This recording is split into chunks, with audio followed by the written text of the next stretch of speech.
નમસ્કાર દર્શક મિત્રો, નવડિયો સાથે આપનું હાર્દિક સ્વાગત છે। આપ જોઈ રહ્યા છો આ HRPC ન્યૂઝ નો હું છું વ્યવસ્થિત ભાવનગર દિનેશ કુમાર। નમસ્કાર દર્શક મિત્રો, નવા વિડીયો સાથે આપનું હાર્દિક સ્વાગત છે। તારીખ 12/8/2025 ના રોજ પાલીતાણાના ઘેટી ગામે આમ આદમી પાર્ટી ગુજરાત જોડોનો અભિયાન અંતર્ગત કાર્યક્રમ યોજાયો હતો, જેમાં પાલીતાણા તાલુકાના ઘેટી ગામે આપના યુવા પ્રમુખ બ્રિજરાજ સોલંકી, નેતા મહિપાલસિંહ ઝાલા, જિલ્લા પ્રમુખ હસમુખભાઈ દોમડિયા, દીપકભાઈ પંડ્યા, તાલુકા પ્રમુખ રાઘવભાઈ ગોહિલ સહિત જાહેર જનસભામાં યોજવામાં આવી હતી, જેમાં ખૂબ જ બહોળી સંખ્યામાં લોકો ઉપસ્થિત રહ્યા હતા અને આમ આદમી પાર્ટીની વિચારધારા સાથે લોકો જોડાયા હતા। Bureau chief Bhavnagar Dinesh Kumar Babariya Gheti.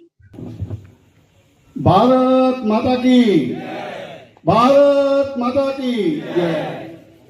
મિત્રો, આમ આદમી પાર્ટી આગેવાનો છે બ્રિજરાજભાઈ સોલંકી તો ફિલ્મ હીરો પણ છે, ગુજરાતી પિક્ચરના મોટા કલાકાર પણ છે અને કોળી સમાજના ખૂબ મોટા આગેવાન છે। માધાંતા ગ્રુપના અને રાજુભાઈ આખા ગુજરાતમાં એનો ફેલાવો છે અને એનું બહુ મોટું સંગઠન છે। એવા જ મહિપાલભાઈ ઝાલા એ પણ પ્રદેશના મંત્રી છે, બંને પ્રદેશના આગેવાનો છે। એ સિવાય અમારા હસમુખભાઈ, રાઘવભાઈ, એ આ જે તમે અહીંયા બેઠા છો એના માટે એને આજુબાજુના 15-17 ગામમાં આ બેનરો માર્યા છે, ઘરે ઘરે ચોપાનિયાઓ ફેરવ્યા છે। પણ મિત્રો, આપણા જે સમય છે ને સાંજના, એમાં બહારગામથી લોકો બહુ ઓછા જોડાઈ શકે છે। સાથે સાથે આ બંને પણ મિત્રો સરપંચ મિત્રો છે અને આપ સૌનું તહે દિલથી ખૂબ સ્વાગત છે। તમને સૌને ધન્યવાદ આપવો પડે કે આ શાળાનો પછી પણ તમે અહીંયા મોટી સંખ્યામાં ઉપસ્થિત રહ્યા છો। મિત્રો, આપણે સૌ જાણીએ છીએ કે આપણે 30 વર્ષથી, આપણે કઈ નામે લેવાની જરૂર નથી, 30 વર્ષથી એક જ સરકાર આવે છે, તો આપણે બધા ખુશ છીએ કે નથી? મીટિંગ હતી અને શા હેતુ હતી? ખાસ કરીને તો હું એડવોકેટ આર ગોહિલ, આમ આદમી પાર્ટી તાલુકા પ્રમુખ। સમગ્ર ગુજરાતની અંદર આમ આદમી પાર્ટી વતી પ્રદેશ લેવલથી નક્કી કરવામાં આવ્યું છે કે 60 દિવસની અંદર 2000 જેટલી જાહેર સભાઓનું આયોજન કરવું।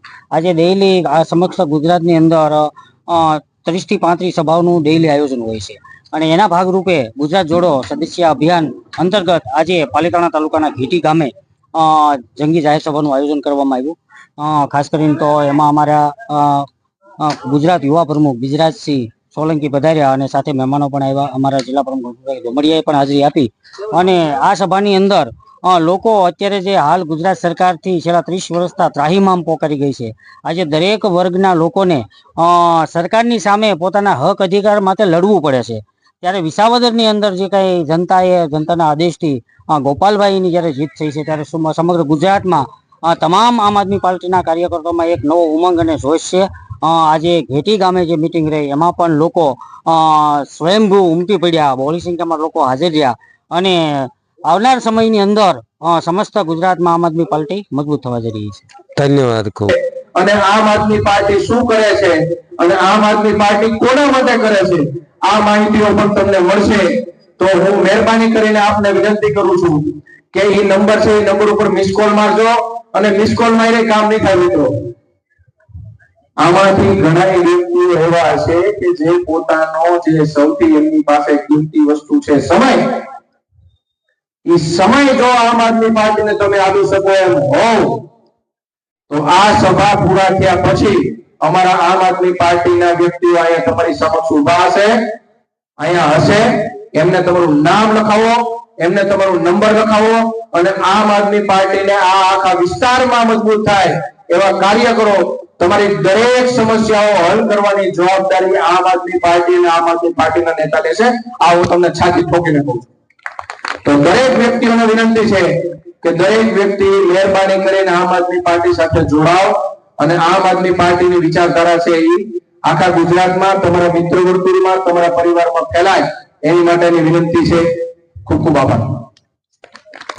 એના વિરુદ્ધમાં પંજાબની અંદર આ દેશના અંદાજોએ 1 વર્ષ સુધી આંદોલન કર્યું અને દુઃખ સાથે કહેવું પડે છે કે એમાંથી સારા 7 ખેડૂતો શહીદ પણ થઈ ગયા. જો યુવાનો તમે આ દેશની રાજનીતિમાં નહીં આવો તો આ ખેડૂતોના જીવ જતા છે. ફ્રીમાં શિક્ષણ આપે, ફ્રીમાં આરોગ્યની સુવિધા આપે, ફ્રીમાં વીજળી આપે, ફ્રીમાં પાણી આપે, મહિલાઓને ફ્રીમાં બસની સુવિધાઓ આપે, તીર્થયાત્રાઓ ફ્રીમાં કરાવે તો આ ભાજપાઈઓ કહે છે કે ફ્રી ફ્રી ફ્રીની રેડિયો વેચી રહ્યા છે. આજે મારે તમને કહેવું છે કે ધારાસભ્યોને ફ્રીમાં વીજળી, સંસદોને ફ્રીમાં વીજળી, મંત્રીઓને ફ્રીમાં વીજળી, મુખ્યમંત્રીને ફ્રીમાં વીજળી, પ્રધાનમંત્રીને પણ જો ફ્રીમાં વીજળી મળતી હોય તો આ જનતાની ટેક્સના પૈસે જનતાને ફ્રીમાં વીજળી મળવી જોઈએ કે ના મળવી જોઈએ કે ન મળવી જોઈએ? આ કામ લઈને અરવિંદ કેજરીવાલ ગુજરાતની અંદર આવ્યા છે ત્યારે આપણો સૌએ આમ આદમી પાર્ટીને સપોર્ટ કરવાનો છે. વિશેષ વાતો નથી કરતી. હું છેલ્લી વાત કરીને મારી વાણીને વિરામ આપીશ. હું હંમેશ કહું છું કે ઉત્તરથી લઈને દક્ષિણ સુધી, પૂર્વથી લઈને પશ્ચિમ સુધી જો કોઈની પાસે ભ્રષ્ટાચારની દવા હોય, જો કોઈ ભ્રષ્ટાચારનો કાળ હોય તો એનું માત્ર એક જ નામ છે અને એ નામ અરવિંદ કેજરીવાલ અને આમ આદમી પાર્ટી છે. આપણે સૌએ એની આંગળી પકડીને આગળ ચાલવાનું છે. યુવાનો, તમે શહીદ આઝમ સરદાર ભગતસિંહને માનવા વાળા લોકો છો, તમે શહીદ સુખદેવ અને રાજગુરુને માનવા વાળા લોકો છો. અશફાકુલ્લાહ ખાન, ઠાકોર રોશનસિંહ 18 વર્ષના શહીદ ખુદીરામ બોઝને માનવા વાળા લોકો છો.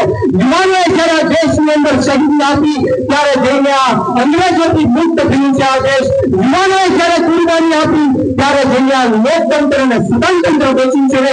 આજે જ્યારે આ દેશની અંદર આપણું લોકતંત્ર ખતરામાં છે, હિન્દુસ્તાનના 140 કરોડ લોકો ખતરામાં છે, ત્યારે આપણે સૌએ આ દેશની રાજનીતિમાં આવવું પડશે. આપણે સૌએ પરિવર્તન લાવવું પડશે. તૈયાર છો પરિવર્તન માટે? જોરથી બોલો, તૈયાર છો? તો હું અહીંથી કહીશ કે આત્મા જગાડો. હું અહીંથી કહીશ આત્મા જગાડો. તમારે કહેવાનું છે આ ભાજપ જગાડો. તૈયાર છો? આત્મા જગાડો, આત્મા જગાડો, આત્મા જગાડો. આ વખતે હું તમારી ખાતરી લઈને જાઉં છું કે પાલિતાણા નહીં પરંતુ ભાવનગર જિલ્લાની અંદરથી, આ ગુજરાતની અંદરથી આપણે સૌએ સાથે મળીને આ ભ્રષ્ટાચારી ભારતીય જનતા પાર્ટીના દુનિયામાંથી નિષ્ઠ નાબૂદ કરવાની છે. તૈયાર છો? તૈયાર છો?